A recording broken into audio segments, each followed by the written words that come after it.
ngangana na wanaume, hapana jali. Wewe ngangana, weka bidii. Ukishashinda, hiyo tiketi tunakupatia bila kutaka kujuana na party leader, bila wewe utapata hiyo maneno na utaenda sawa sawa. Maybe finally, just one thing that I would want to comment. One of the things, and many people actually think and say, that we are just opposing the government of the day just for the sake of it. I've just asked the immediate former chairman of the Committee on Budget, Mheshimiwa Ndidi Nyoro, of just one component of our education sector. The request that had been made, for example, by the Higher Education Loans Board for the financial year 2025-2026 was about 54 billion. The money that was passed by Parliament was 47 billion. To this minute, Mheshimiwa Ndidi Nyoro, March of 2026, the only money that has been released by the national government to Higher Education Loans Board is only 19 billion.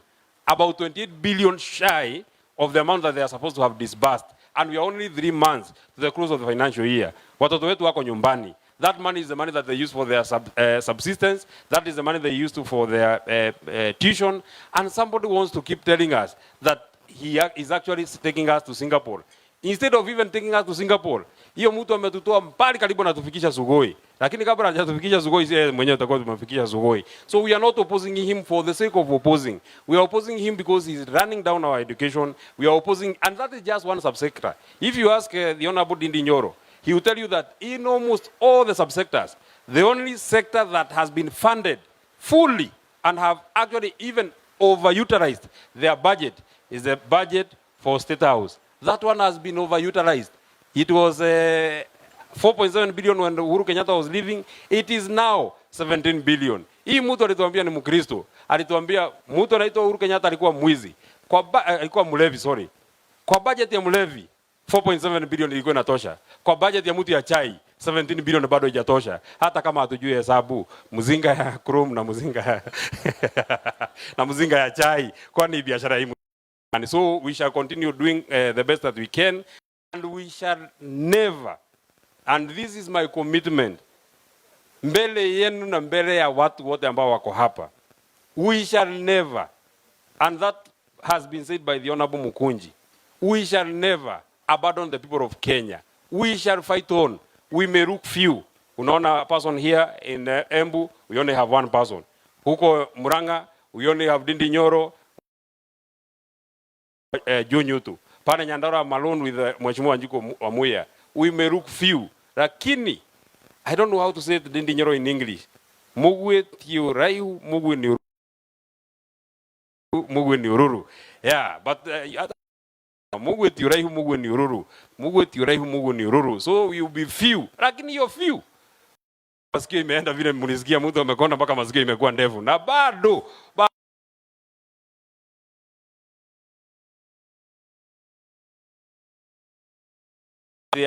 ati tupunguze maneno ya kukura, yeye ameenda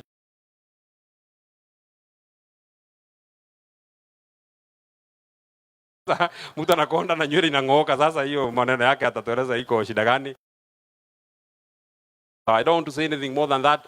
Thank you very much, Paul. I wish you all the best. I can't endorse you publicly because we have very many candidates, and if we do that, I'll even be spoiling for you. Continue, weka bidii, Mungu atakusaidia. Na ukishakuwa mbunge,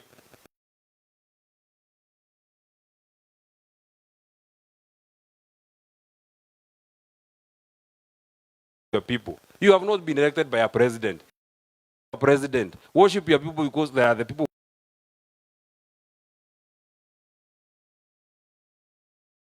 Utakuwa amekuchagua.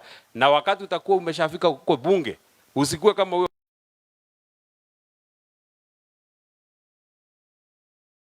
Kama wananchi wanataka utafute na uwatetee kabisa, na Mungu sababu amenikumbusha ile siku ya Mau. Wakati Itungati walienda msituni kutafuta uhuru, kutafuta wehadhi, kutafuta msituni. Walirudi nyumbani, wakapata watu kama akina Kogi na watu wengine wabaya, wamerudi nyumbani kwao. Sasa mkitungati natoka msituni narudi nyumbani napata watoto 3, watoto 4, watoto 5. Hiyo ni watu mbaya sana, hatutaki watu kama hiyo, ndio maneno yende sawa sawa. I want to support you my brother with my personal contribution of 100,000. Ingekuwa siku ile nilikuwa ninaitwa method ningetoa mingi, lakini sasa hivi ningetungati mimi hata pesa ya kunyoa iko shida, lakini tunangangana tunaenda sawa sawa. Asanteni sana na Mungu awabariki sana.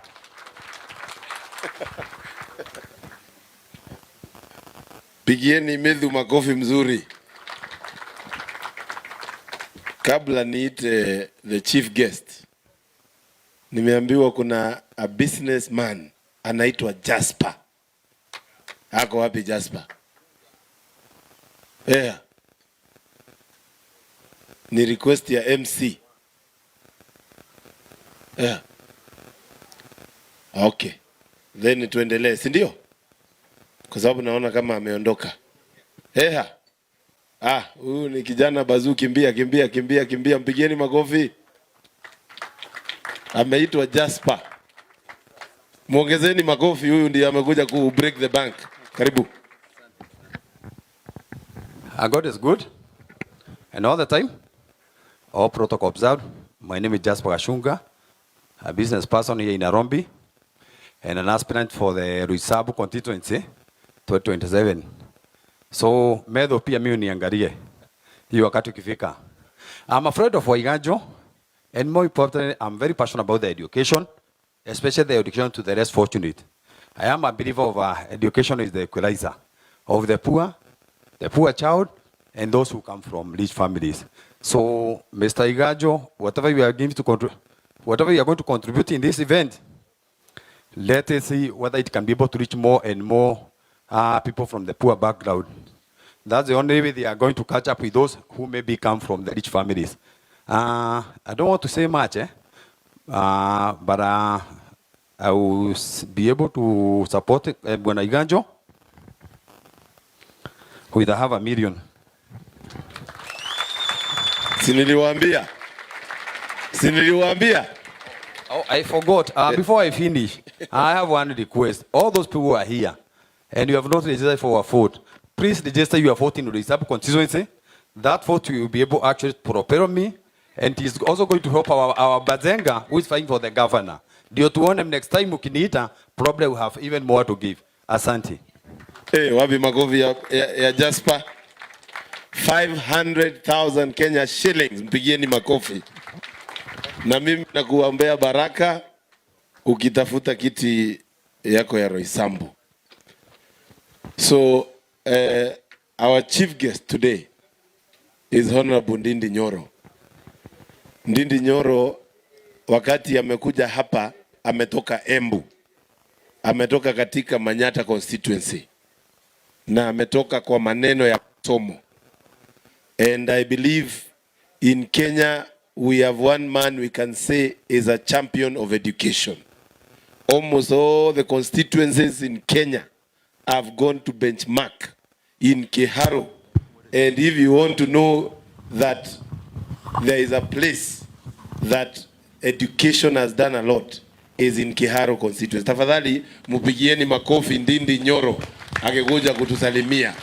Muongezeni makofi tafadhali. Tusimame zote tukaribishe Ndidi Nyoro. Ndidi Nyoro. Haya, karibu sana. Thank you very much, Mokoji. Tafadhali tuketi. My brother, Mheshimiwa Paul Waiganjo and your family. Mheshimiwa Medho, my brother, Senator Wanyandarua, na Mheshimiwa wa Manyata, Mheshimiwa Mokoji, Mheshimiwa wa Embakasi North, Bazenga, ndugu yangu mkubwa, na all of us who are friends of Waiganjo. Good evening. Medho, no aheana maundu maingi muno. Na maundu macio no mega. No nĩ ngwenda kũria mathaa mangĩtigara maharambĩ no tondũ nĩndĩrona mbeca nĩ nyingĩ. Na hatigare mbeca mĩhuko-inĩ itũ. Mwanake ũyũ tũmwĩkĩre kamini harambĩ. Ona twaga cia macini tũgũre magathi. Tondũ ũmwe witũ ndangĩhinyĩrĩrio nĩ maũndũ gũkũ Nairobi twĩ gũkũ. Kwa Mheshimiwa Medho nĩ ngũkũbanga mũnene. Waiganjo toka haha nini tondu nie miaria yakwa ndigukorwo imiraihu hari undu wa makia tondu andu mahota gwiciria hihi ni uhiki tukurugamagerera nie nyuma Embu na kwari uhoro wa ma kiroko njekirire shati maita matatu ngirutaga gukinya guku na ngurutaga ngicokagia ngona kana yo njega ndakora kiratu mubuto shati na igoti na kwenjwo ni cia hanana ndora mutumia waku onake ni mundu mwega tondu ngiona gubangite ranjirio maundu makwa ngame yaku ikwagira. Asante sana, tumpigie makofi. Ndinona nyamu yo tai coincidence nikio ndamwita haha tondu heka vasi kaugaga ungiona andu mareciria undu umwe ni andu marathie thabari imwe. So thank you very much and we wish you all the best. I'll be very brief, but it's good I recognize in Ruiru Club ino ya Ruiru ni hari muthe wakwa, my cousin etagwo Ndidi Nyoro. Ndiu kana guku ni akunyandakagira message akanjire guku na ndimwitaga muthe tondu my father is called Nyoro. No agikohi ni ainukire ni ngumuhurira thimu agitume mchango. Bwana Waiganjo, we have conversed in many occasions. And in those many occasions, including in my office, I have seen the passion you have in terms of leadership. And I want to comment two things in that regard.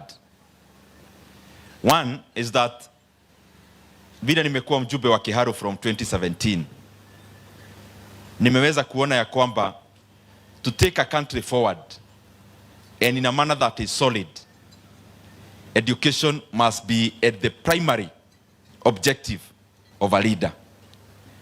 Kwa sababu unaweza jenga barabara, uweke stima na hayo mengine yote, lakini maendeleo inaendaga kwa boma, inaingia kwa boma ya mtu, ni maendeleo ya elimu. And I am very pleased to come here to support you and to join your friends in that regard of supporting the education that you support of the many families. Nimekueleza mambo mengi hata yale tumefanya Kiharu.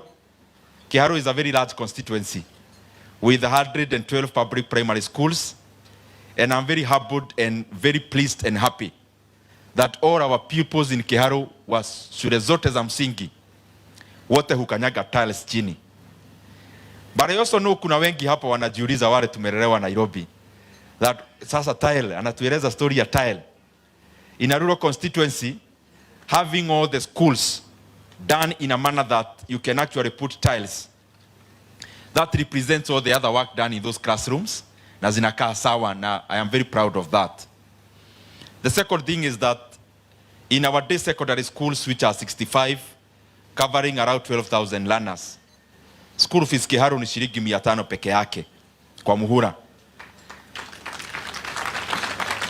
Na hiyo pesa wanafunzi wanakula shule from Monday to Saturday. And the last Friday of the month, they actually eat chapati over lunch in Kiharu.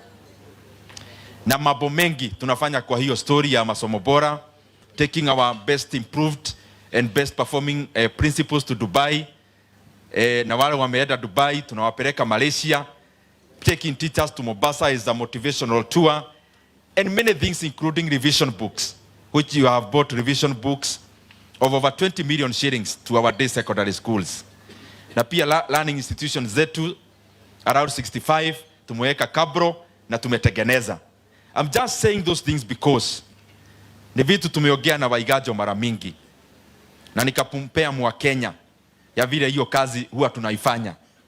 And I am sure that there is something you have learned, because when any part of Kenya develops, including ile ambition ambayo uko nayo na kazi utafanya huko, when any part of Kenya develops, every part of Kenya is developing. Doesn't matter where. Kenya ikisoga mbele upande moja, tunasoga mbele sisi wote. The other thing I want to comment about all the leaders who are here, wanatafuta viti. Na pia my brother Waiganjo is here. Na nimemwambia hivi mara mingi sana that as leaders in whichever positions, whether ni kiti ya MCA, ya MP, ya governor, hata ya president, it is important that we keep on shifting from being aspirants to leaders in waiting. Because when you are an aspirant, you are just pursuing a dry ambition ya kukalia kiti. But transitioning from being an aspirant into a leader in waiting is to prepare yourself ya kwamba ukipewa hiyo cheo ukalie saa hii, hutaanza kuuliza mtu anaanzaga wapi. And it's good to prepare through learning, through studying, through copying other jurisdictions that have done well, and improving every single day to become a better leader, so that you are actually a leader in waiting who can do better than the person you want to replace. Na ukifanya hayo, tunasaidia nchi. We better have an oversupply of leaders who are prepared and they are leaders in waiting than have an undersupply of that. It is actually the other way around. It does not help the country when we have an oversupply of aspirants. It would help the country when we have an oversupply of leaders in waiting. Nikimalizia, hiyo kitu ya program ya Kiharu Masomo Bora imeniwezesha kuona ya kwamba Kenya is a very endowed country, and it is actually possible to offer free basic education in Kenya. Not next year when we have elections. It is actually possible this year. Na nimekuwa nikisema formula ni rahisi.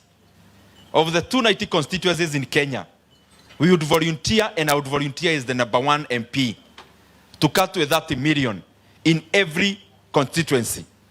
That would amount to 10 billion Kenya shillings. Our governors katika equitable share ile wanapewa ya over 420 billion, because they also give bursaries. Kwa pesa yao tukate 10 billion. Alafu national government waache kurenovate some of the houses, wakate 10 billion. That billion shillings is enough to make all our day schools education free, and in that respect also subsidize the day scholars by 10,000. But ile ya muhimu is that with 30 billion, if an additional 30 billion Kenya shillings, it is possible for Kenya to grant our country and Kenyans free basic education, especially in our senior secondary schools, totally free. Na wanafunzi wakuwe wanakula shule kama it has been funded by the government. And I'm pushing this agenda, and I'll push it kabisa. Na yule kiongozi ambaye anataka kupiga masomo bila malipo asike microphone aeleze wa Kenya kwa nini they would be pleased to lead a population that is not educated. Na ya mwisho kabisa, Medho amesema mambo ya budget imepewa only one office in Kenya. That previously we had the same office being given only 4.5 billion. In this financial year, they've already exhausted all the money for the entire year. Hata imekuja bunge at what we call Article 223, money that is already spent to eke muhuri of 17 billion shillings. And in the next financial year, the same office is asking for 20 billion Kenya shillings. Na mimi nasema hiyo, lazima nitapeleka amendment in our Appropriations Act ikifika. Hiyo 20 billion ni pesa enough to itoe hapo, ipelekwe katika elimu to confirm all the JSS interns who are volunteering at a pay of only 17,000. Wakuwe confirmed all the 44,000 into permanent and pensionable terms this year, not next year in January.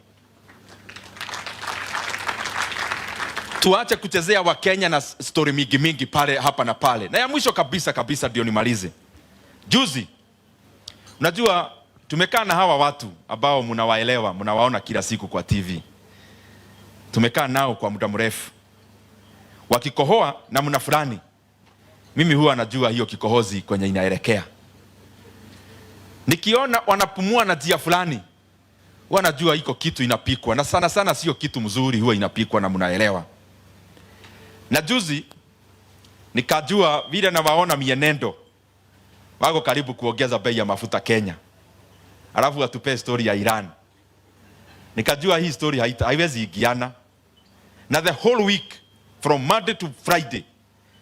Nikajipea kazi ya kuelimisha wa Kenya, ndio wajue wa Kenya wamejajaruka, that there is no all stock in Kenya that has come after Iran, maneno ya Iran yanze. Na vile nilianza kusema hiyo maneno, wakaona ni kama hawataongeza na bei kubwa, lakini waongeze kiasi. Lakini pia mimi nikaweka gia ya kuelimisha wa Kenya. Mwishowe ikakuwa there was no room for them to add oil prices in Kenya. I am here now telling them another thing. Tunaelekea next month ya April. I want them to know this. Ile fuel levy, mafuta imekuwa ikishuka ulimwengu. By the time Uhuru was leaving, oil per barrel was around $100 per barrel. Ikateremuka mpaka ikafika 54 juzi tu, na ikakaa hapo for a long time. Lakini Kenya ilifanya nini? Badala ya serikali kuagusha mafuta vile dunia ilikuwa inaagusha mafuta, serikali wakaongeza fuel levy in 2024 ya 7 shillings per liter. Na wakaongeza VAT another 8%. Kitambo ilikuwa 8%, wakaongeza 8%. Na saa ingine na wapeaga story wanafikiria ni mchezo. Nataka niwaeleze hizo rare wanafanya na huko ya self aggrandizement and kujisoothe ego. It will amount to nothing coming next month. And I'm advising them, katisheni hizo rare munafanya huko sijui wapi. Murudi Nairobi. Muanza kutayarisha bill mutapatiane kule bunge. Ya kwamba from next month, Kenya will not allow anyone to come to the media to tell us anything about Iran before hawajaondoa fuel levy ya shilingi 7 ile waliongeza na VAT ya 8 shillings ile waliongeza. And I want to tell them here, na wasikia vizuri na nipeleke sauti juu kidogo wasiseme hawakusikia. I want to tell them clearly, Kenyans will not accept any story about Iran and fuel before they tell us that the 7 shillings fuel levy that was added in 2024 when the global oil prices were falling haijaondolewa, na before the VAT of 8 shillings that was not there haijaondolewa. And I want to tell them again, it will not be possible to tell Kenyans about Iran na kuongeza bei ya mafuta before they do that. Asanteni sana. Na sasa mimi nataka nitoe mchango na sitatoka hapa.